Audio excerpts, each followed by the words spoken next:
ano, no, na parte dito ng TNC. Nagiging mas agresibo siya Ito dito sa pader dito ni Benny Cutie. Pero sa ibang taas, mayroon din bakbakan. Sa baba may nangyayari din. Napakasakit ni Zaida. Pero mabubuhay yata si Ryota.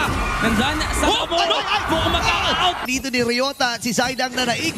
Dami kasing energy eh. Oh my goodness! Bumawi na lang ang Onyx doon. Si Chakto yung pwede nilang isunod. Hindi lang yun. Tuloy lang din. Ano bang mga nangyayari?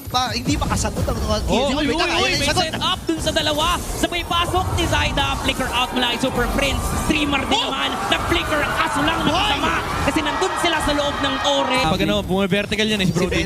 Si Ben Tabling. Oh, ayan na. Papasok ulit dito ang Onyx, ha? Napakatapang ng Super Fam. Focus lang sa goal.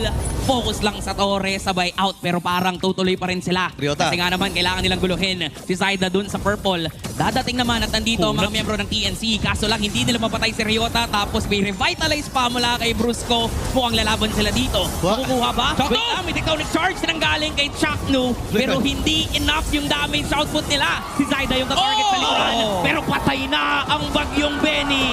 Buhay na rin naman si Zaida. May kinailangan ng lumayo. Pero ito na naman ang gagawin ng Super Fam. Chaknu? Uy, pwede mag-setup yan ha. Uy, Zaida! Pwede mag-setup yan. Pero si Zaida yung nakita dito ni Kingkong. So yung mismong nanakawan ng Purple, yung buhay niya na yung ninakaw at tuloy lang sa pagtahe. Triple na ngayon. Pwede makasecure ng Maniac. Tinakahe. Maniac para kay King Kong. At mukhang ito na ang katapusan sa reunion.